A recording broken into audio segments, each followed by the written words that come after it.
قال ربکم ادعونی استجب لکم، اور تمہارے رب نے یہ بات کہی ہے، مجھے پکارو، مجھ سے مانگو، مجھ سے طلب کرو، استجب لکم، میں تمہیں جواب دوں گا۔ جواب دوں گا کا مطلب یہ نہیں کہ تمہیں جواب دے دوں گا کہ جاؤ، جواب دینے کا مطلب یہ ہے کہ میں تمہاری پکار پہ لبیک کہوں گا۔ جواب دینے کا مطلب یہ ہے تمہاری دعا میں خود سنتا ہوں، تمہاری ضرورتیں میں پوری کروں گا۔ ان الذین یستکبرون عن عبادتی، بے شک وہ لوگ کہ جو میری عبادت سے تکبر کرتے ہیں، اور یہاں عبادت کا مطلب دعا کرنا ہے، جو مجھ سے مانگنے سے تکبر کرتے ہیں، جو مجھ سے مانگنے میں شرماتے ہیں، انہیں اپنے شان کے خلاف لگتا ہے کہ مجھ سے مانگیں۔ اس لیے یہ دعا کرنے کے حوالے سے نا بعض طبائیں ایسی ہوتی ہیں کہ شاید اگر انہیں اچھا نہیں لگتا اللہ سے مانگنا تو یہ بہت ہی غلط بات ہے، یہ گمراہی کی بات ہے۔ البتہ مانگنا کیا ہے یہ ایک علیحدہ مسئلہ ہے۔ انبیاء نے دعا مانگی، فرشتے دعا مانگ رہے ہیں، اب فرشتے وہ تو خود معصوم ہیں تو وہ کیا دعا مانگیں گے، وہ انسانوں کے لیے دعا مانگ رہے ہیں، اللہ تعالیٰ ان کو معاف فرما جو ایمان لائے ہیں، تو دعا تو وہ بھی مانگ رہے ہیں، انبیاء دعائیں مانگ رہے ہیں، اور یہ کہ جو بھی ان کی مجبوریاں ہیں اس پر بھی دعا مانگ رہے ہیں، اس کشتی کو پار لگا دے، بسم اللہ مجرہا و مرساہا، اور اترنا بھی اس کا ٹھیک کر دے۔ نبی صلی اللہ علیہ وسلم دعا مانگ رہے ہیں، رب ادخلنی مدخل صدقین و اخرجنی مخرج صدقین، تو دنیا کی چیزوں کی بھی دعا مانگ رہے ہیں، ہدایت کی بھی مانگ رہے ہیں، آتنا فی الدنیا حسنہ وفی الآخرہ حسنہ، یہ بھی مانگ رہے ہیں۔ ربنا ظلمنا انفسنا وان لم تغفر لنا وترحمنا لنکونن من الخاسرین، یہ بھی مانگ رہے ہیں، لیکن دنیا کی دعائیں بھی مانگ رہے ہیں۔ البتہ یہ ساری دعاؤں کی ضرورت وہاں پیش آئی جہاں اللہ کے لیے کھڑے ہوئے تھے، تو اللہ کے رستے میں جہاں رکاوٹ پیش آئے بجائے یو ٹرن لینے کے اللہ سے دعا مانگو۔ استقامت کی بھی تو اسی سے مانگنی ہے نا۔ ربنا افرغ علینا صبرا وثبت اقدامنا وانصرنا علی القوم الکافرین، اللہ ہمیں جما دے، کھڑا کر دے، مقابلے پہ ثابت قدم رہیں، جان جائے لیکن دل نہ جائے، تیری راہ میں مستقیم رہیں۔ تو یہ سارا کچھ مانگنا اللہ کی راہ میں چلنے کے لیے مانگنا، جو مشکلات ہیں، رکاوٹیں ہیں، ان کے مقابلے میں اللہ کو مددگار بنانا۔ ایاک نعبد و ایاک نستعین، یہ ہے اصل میں پورا پیکج۔ دعا اور عبادت آپس میں اس طرح ملے ہوئے ہیں، اگر آپ کامل بندگی کریں گے تو دعا کی تو ہر قدم پر آپ کو ضرورت پیش آئے گی۔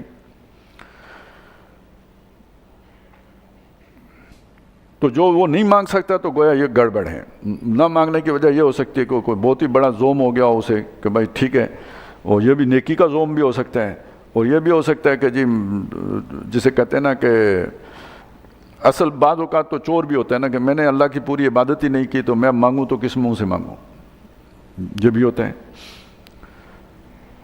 ان الذین یستکبرون عن عبادتی، بے شک وہ لوگ جو میری عبادت سے یعنی مجھ سے مانگنے سے تکبر کرتے ہیں، سیدخلون جہنم داخرین، وہ عنقریب دوزخ میں داخل ہوں گے ذلیل ہو کر۔ اللہ الذی جعل لکم اللیل، اللہ وہ ہے جس نے تمہارے لیے رات بنائی، لتسکنوا فیہ، تاکہ اس میں تم سکون حاصل کرو، آرام کرو، چین پاؤ، تھکاوٹ دور کرو۔ والنہار مبصرا، اور دن بنایا دیکھنے کو، بھاگ دوڑ کرو، کام کاج کرو، فضل اللہ کا تلاش کرو۔ ان اللہ لذو فضل علی الناس، بے شک اللہ تعالیٰ لوگوں کے لیے بڑے فضل والا ہے۔ یہ تمہیں مانگے بغیر دیا تو اگر مانگو گے تو کیوں نہیں دوں گا؟ ولکن اکثر الناس لا یشکرون، لیکن لوگوں کی اکثریت شکر گزار نہیں ہوتی۔ ذالکم اللہ ربکم، وہ اللہ ہے جو تمہارا رب ہے، خالق کل شیء، ہر شے کا بنانے والا ہے، لا الہ الا ہو، اس کے سوا کوئی الہ نہیں ہے۔ یعنی اس کے پیچھے جو اصل بات ہے وہ کیا ہے؟ الہ، یہاں پہ یہ دو بات آتی ہے نا، ایک خالق کی بات آتی ہے، اس کے ساتھ الہ کا لفظ آ جاتا ہے، ایک اور بھی آتا ہے یحیی و یمیت، اس کے ساتھ یا رب کا لفظ آ جائے گا یا الہ کا لفظ آ جائے گا۔ کیا مطلب دیتا ہے یہ؟ بنایا اس نے تو مالک وہ ہے، زندہ اس نے رکھا ہوا ہے، تم خود سے زندہ نہیں ہو۔ غلط خیال ہے تمہارا کہ خود سے زندہ ہو، یہ تمہاری سانس کا آنا جانا یہ اس کے حکم سے ہے۔ نوالا جو تمہارے حلق سے نیچے جاتا ہے پہلے اس سے پوچھتا ہے کہ میں اس کے لیے زہر بنوں یا غذا بنوں، تو تمہیں زندہ اس نے رکھا ہوا ہے، مارتا وہ ہے۔ تو اب اس کا نتیجہ کیا نکلنا؟ الہ مانو یعنی اس کے حکم پر چلو، وہ تمہارا مالک ہے، تمہاری اپنی مرضی نہیں ہونی چاہیے، وہ تمہارا آقا ہے، تو اس کے مقابلے میں تم مملوک ہو۔ مملوک کی تو کوئی مرضی نہیں ہوتی، وہ اپنے مالک کی مرضی کے مطابق چلنے پر مجبور ہوتا ہے۔ تو یہ ہے در حقیقت جس رشتے کو بندے اور آقے کا، جس رشتے کو اللہ تعالیٰ ہمارے سامنے لے کے آتے ہیں، وہی بات یہاں پہ بھی آئی ہے۔ خالق و کل، ہر شے کا بنانے والا وہ ہے، لا الہ الا ہو، کوئی الہ نہیں ہے، یعنی کوئی حاکم نہیں، کوئی بندگی کے لائق نہیں، کوئی حاجت روا نہیں۔ اس سورہ مبارکہ میں الہ چونکہ دعا کے ساتھ آیا ہے بار بار، لہذا مانگو اس سے، حاجت روا کوئی نہیں، مشکل کشا کوئی نہیں، ضرورت پوری کرنے والا کوئی نہیں۔ فَأَنَّىٰ تُؤْفَكُونَ، کہاں سے الٹائے جاتے ہو، کہاں جا کے منہ مارتے ہو؟ کذالک یؤفک الذین کانوا بآیات اللہ یجحدون، اس طرح الٹائے جاتے ہیں وہ لوگ جو اللہ کی آیات کا انکار کرتے ہیں۔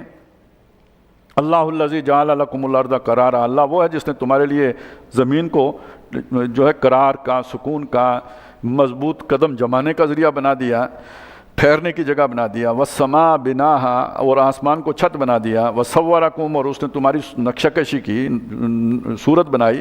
فاحسن صورکم، اور کیا خوب تمہارے نقوش بنائے، نقش و نگار بنائے، کتنے شاندار بنائے۔ ورزقکم من الطیبات، پاکیزہ چیزوں سے تمہیں رزق دیا، گندی چیزیں تمہیں ویسے ہی طبعاً ہی پسند نہیں ہیں۔ ذالکم اللہ ربکم، وہ اللہ ہے جو تمہارا رب ہے، تم کن کے پیچھے چل پڑتے ہو؟ فتبارک اللہ رب العالمین، تو برکت والا وہ اللہ جو سارے جہانوں کا، تمام مخلوقات کا رب ہے۔ هو الحی، وہ زندہ ہے، لا الہ الا ہو، اس کے سوا کسی کی بندگی نہیں، اس کے سوا کوئی حاجت روا نہیں، اس کے سوا کوئی مشکل کشا نہیں۔ فادعوہ، پس اسی کو پکارو، وہی مشکل دور کرتا ہے، وہی حاجت پوری کرتا ہے، اسی کو پکارو۔ لیکن شرط یہ ہے کہ مخلصین لہ الدین، اپنی اطاعت کو اس کے لیے خالص کرتے ہوئے اسے پکارو۔ حرام کے کھاتے ہوئے پکارو گے تو ظاہر ہے دعا قبول نہیں ہوگی، اس کے حقوق میں ڈنڈی مارتے ہوئے پکارو گے تو پھر بے برکتی ہوگی۔ اپنی اطاعت کو اس کے لیے خالص کر کے اس سے مانگو، وہ تمہاری ضرورت پوری کرے گا۔ ہاں، بعض اوقات کوئی ایسی شے مانگ بیٹھو گے جو تمہارے لیے نقصان دہ ہوگی، تو جیسے ماں بچے کو، بچہ چمکتا ہوا انگارہ دیکھ کے کہے یہ اماں میرے ہاتھ پہ رکھو، تو ماں تو نہیں رکھے گی۔ تو اللہ تعالیٰ بھی تمہارے لیے بعض دعائیں جو تم کر بیٹھتے ہو، ید الانسان بالشر دعاہ بالخیر، اپنی دعا میں خیر مانگتے ہوئے شر مانگ بیٹھتا ہے، تو دعا وہ بھی قبول ہو جاتی ہے، لیکن اللہ وہ شر دیتا نہیں، اس کو بدل کے جو خیر ہوتا ہے وہ دے دیتا ہے۔ اور اگر فرض کریں دنیا میں نہ بھی دے، تب بھی اس کے بدلے میں آخرت کا کوئی مقام بلند کر دیتا ہے۔ دعا مومن کی رد نہیں ہوتی، وہ قبول ضرور ہوتی ہے۔ فدعوہ مخلصین لہ الدین، الحمدللہ رب العالمین، تو ساری تعریفیں اس اللہ کے لیے ہیں جو سارے جہانوں کا رب ہے یا ساری مخلوق کا رب ہے۔ قل انی نہیت ان اعبد الذین تدعون من دون اللہ، اے نبی فرما دیجئے مجھے منع کر دیا گیا ہے کہ میں عبادت کروں، میں پوجوں یا میں دعا کروں ان سے جن کو تم پکارتے ہو اللہ کو چھوڑ کر۔ لما جانی البینات من ربی، جب کہ میرے پاس میرے رب کی طرف سے روشن باتیں آ گئی ہیں۔ وامرت ان اسلم لرب العالمین، اور مجھے حکم دیا گیا ہے کہ میں اپنے رب کا فرما بردار بن جاؤں، پورے کے پورے اسلام میں پورے کی پوری اطاعت میں آ جاؤں۔ ادخلوا فی السلم کافہ کی شان کے ساتھ۔ وہ الذی خلقکم من تراب، وہ اللہ ہے جس نے تمہیں مٹی سے بنایا۔ ثم من نطفۃ، پھر اس مٹی کو کر دیا نطفہ، پانی کی بوند۔ ثم من علقۃ، پھر اس پانی کی بوند سے بنا دیا ایک جو ہے علقہ، ایک وہ جو چیز معلق تھی، لٹکی ہوئی شے۔ ثم یخرجکم طفلا، پھر تمہیں بھلا چنگا بچہ بنا کے نکال لیا۔ بیچ میں کچھ مراحل ہیں جن کا یہاں ذکر نہیں ہے۔ وہ علقہ سے مضغہ بنا، مضغہ کے بعد ہڈیاں بنی، ہڈیوں کے اوپر گوشت چڑھا، وہ سارا ذکر یہاں پہ نہیں ہے، وہ ہم سورہ حج میں پڑھائے ہیں۔ لیکن یہ کہ یہ علقہ کے بعد یہ مراحل ہیں۔ ثم یخرجکم طفلا، پھر تمہیں بچے کی صورت میں نکال دیا، نو مولود جو ہوتا ہے وہ۔ پھر اس کے بعد کیا ہے؟ ثم لتبلغوا اشدکم، پھر تاکہ تم پہنچو پورے زور کو۔ بچہ کمزور سا، ضعیف، کچھ بھی نہیں کر سکتا، پی بھی نہیں سکتا خود، کوئی منہ میں لا کے چوسنی ڈالے گا تو پیے گا، اسے کوئی پتہ نہیں، اپنا ہوش ہی نہیں، ابھی آنکھیں دیکھ بھی نہیں پاتا۔ لیکن ایک وقت آئے گا کہ وہ زمین پہ اکڑ کے چل رہا ہوگا، پاؤں مار کے چل رہا ہوگا، گردن اکڑا کے چل رہا ہوگا، یہ کہاں سے سفر شروع ہوا تھا اور کس اکڑ خانی تک پہنچ گیا۔ لیکن یہ بھی دائمی نہیں ہے۔ ثم اشدکم ثم لتکونوا شیوخا، پھر شیخ بن جاؤ۔ اس کے بعد جو ہے نا وہ جوانی آہستہ آہستہ ڈھلنا شروع ہو گئی، اور اس کی زندگی کی شام قریب آ گئی، بال سفید ہو گئے اور ہڈیاں جو ہے بربری ہو گئیں۔ اب وہ ذرا زور دو تو ویسے کھڑے کھڑے بھی فریکچر ہو جاتے ہیں۔ یہ ہیں آپ جناب، یہاں سے چلے تھے یہاں پہنچ گئے ہو۔ وَمِنْكُمْ مَنْ يُتَوَفَّى مِنْ قَبْلُ، اور تم میں سے کوئی ایسے بھی ہوتے ہیں جن کو پہلے ہی وفات دے دی جاتی ہے، ابارشن بھی ہو جاتی ہے، جب بچہ بھی مر جاتا ہے، لڑکپن میں بھی موت ہو جاتی ہے، بعض کی جوانی میں ہو جاتی ہے، کوئی اس بڑھاپے اتنی شدید بڑھاپے کو پہنچنے سے پہلے ہی 60-65 کے درمیان ہی اٹھا لیا جاتا ہے. وَلِتَبْلُغُوا أَجَلًا مُّسَمًّى، لیکن اس سب کا ایک ہی نتیجہ نکلتا ہے کہ جو ایک مدت طے ہے تاکہ تم پہنچ جاؤ اپنی اس مدت کو، یعنی موت کی مدت کو. وَلَعَلَّكُمْ تَعْقِلُونَ، اور اس پورے سائیکل کو دیکھ کے شاید کہ تمہیں کوئی عقل آ جائے. مصیبت یہ ہوتی ہے جو بندہ اس پائپ لائن کے اندر جاتا ہے نا، وہ سمجھتا ہے کہ بھائی میں تو باقی سارا دیکھتا ہے، یہ باقیوں کے ساتھ ہو رہا ہے. مر گیا، ہاں مر گیا. وہ بوڑھا ہو گیا، ہاں بوڑھا ہو گیا. اچھا یہ میرا کلاس فیلو مر گیا، ہاں مر گیا. یہ آس پاس دائیں بائیں آگے پیچھے گولہ باری ہو رہی ہوتی ہے، بندہ نہیں سوچتا کوئی گولہ مجھے بھی لگ سکتا ہے نا، میں تو ایک علیحدہ شے ہوں. بس اتنی ساری باتیں، بس تھوڑا سا یہ کلک نہیں کرتا کہ میں بھی اسی جو ہے نا اسٹریم کا حصہ ہوں جہاں آس پاس یہ سارا کچھ ہو رہا ہے. تاکہ تم سوچو هو الذی یحیی و یمیت، یہ سب کچھ خود بخود نہیں ہو رہا جیسے سائنسدان سمجھتے ہیں. یہ وہ ہے جس نے زندہ رکھا ہوا ہے اور وہ ہے جو مارتا ہے.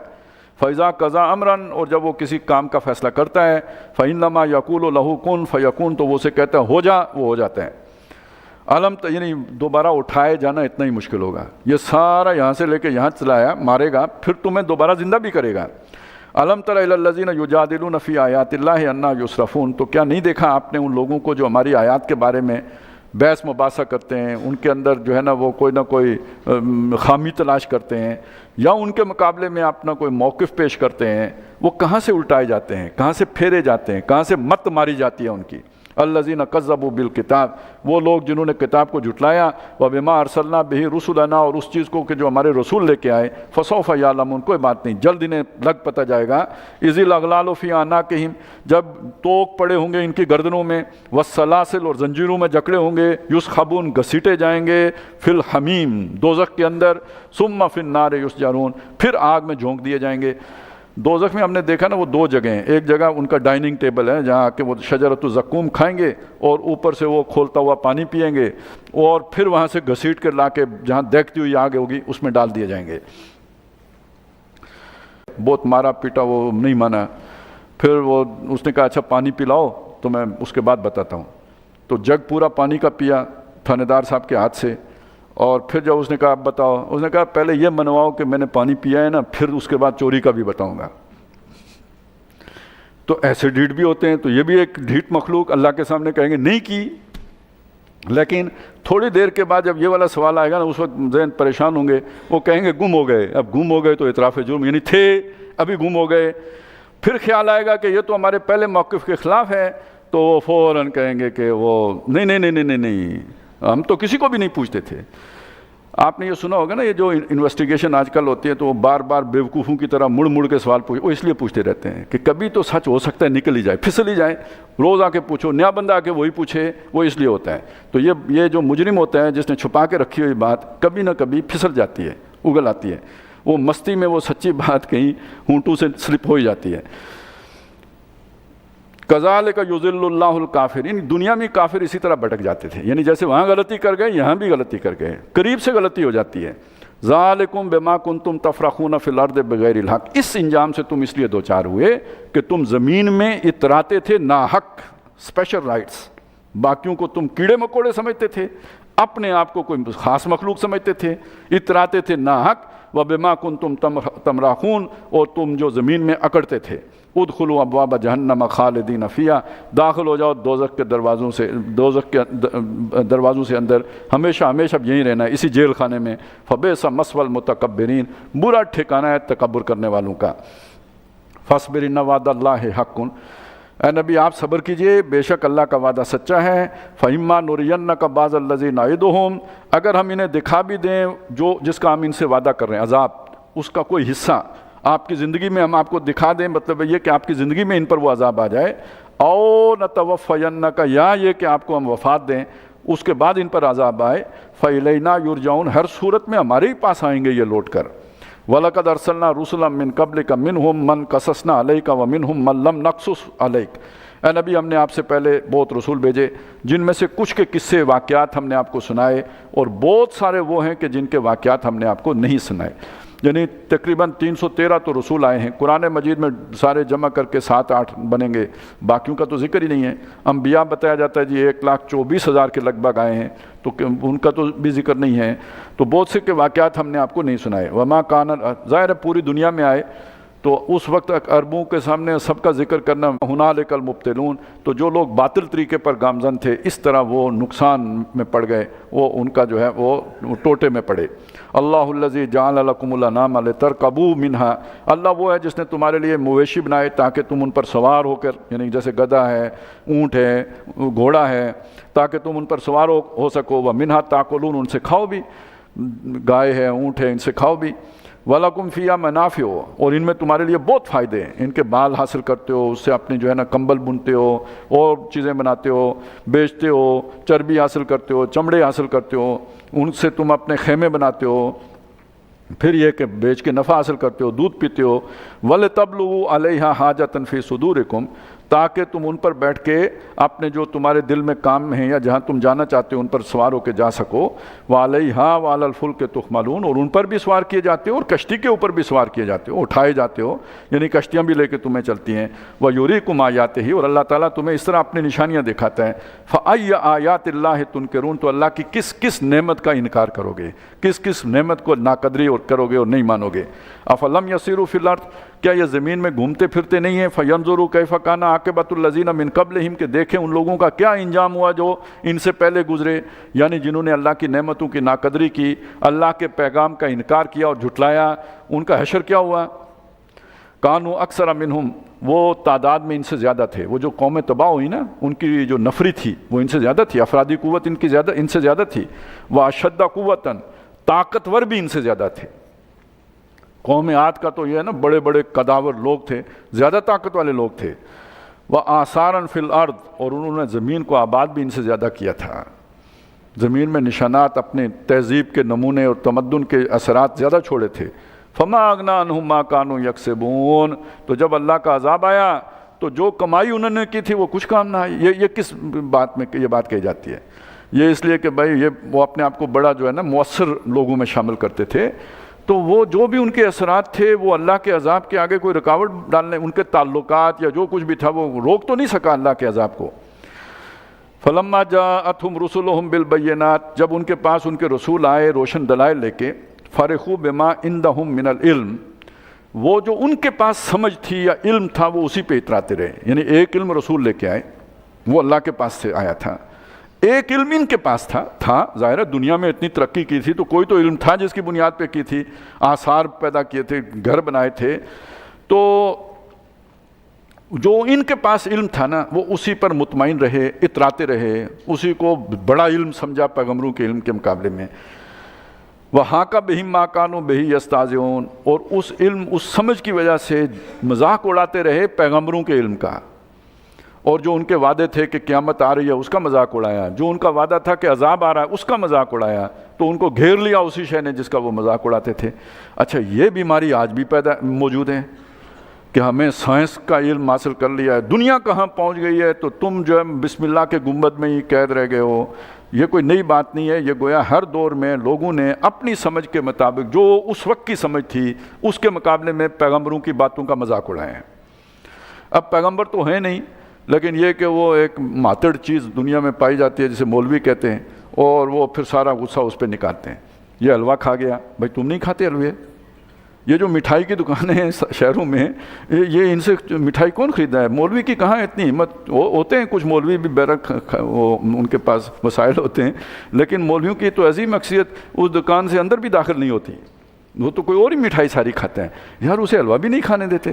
اصل میں یہ وہی بیماری ہے۔ یہ کیسے رسول ہیں؟ ما لحاظر رسول، کھانا بھی کھاتے ہیں، بازار میں بھی جاتے ہیں، یعنی مولوی ایک ایسا ہونا چاہیے کہ جو نہ کھائے نہ پیے، پلاسٹک کا ایک مولوی ہو، آپ اس کی ہوا بھریں، وہ آپ کو نماز پڑھائے، اللہ اکبر سمیع اللہ لمن حمیدہ، اس کے بعد وہ سلام پھرے، ہوا نکل جائے، آپ اسے لپیٹ کے الماری میں رکھیں اور اس کے بعد گھر چلے جائیں۔ تم مولوی بھی انسان ہے، تو جو آپ کے ساتھ ضرورتیں ہیں وہ مولوی کے ساتھ بھی لگی ہوئی ہیں۔ لیکن اصل میں بات میں کہنا یہ چاہ رہا تھا کہ یہ سارا اصل مسئلہ کیا؟ ان تعلیمات کا بوجھ ہے۔ اب یہ تو نہیں کہہ سکتے کہ اللہ نے یہ کیا باتیں کی ہیں، تو وہ مولوی کے ذمہ لگا دو۔ اب یہ آخرت کی باتیں ہیں، قبر کی عذاب کی باتیں ہیں، یہ دین کی تابعداری کی باتیں ہیں، یہ مولوی کی باتیں ہیں یا اللہ کی باتیں ہیں؟ تو جب یہ باتیں پیغمبر کرتے تھے لوگوں نے ان کا بھی اسی طرح مذاق اڑایا ہے، کھاتے پیتے لوگ ہیں جی، یہ کھا رہے ہیں، جا کے بازار میں پھرتے ہیں، گھومتے ہیں۔ فلما راؤ باسنا، تو جب انہوں نے سامنے آن کھڑا ہوا، اس کے بعد تو ابو جہل بھی ایمان لائے گا، تو فرعون بھی ایمان لائے گا۔ اب ایمان معتبر نہیں ہوتا، اس کو کوئی فائدہ نہیں۔ سنت اللہ التی قد خلت فی عبادہ، یہ اللہ کا اصول ہے، قانون ہے جو اس کے بندوں کے معاملے میں ہمیشہ سے جاری ہے۔ وَخَسِرَ هُنَالِكَ الْكَافِرُونَ، ناشکرے لوگ اس طرح نقصان اٹھاتے ہیں، اس طرح وہ خسارے سے دوچار ہو گئے۔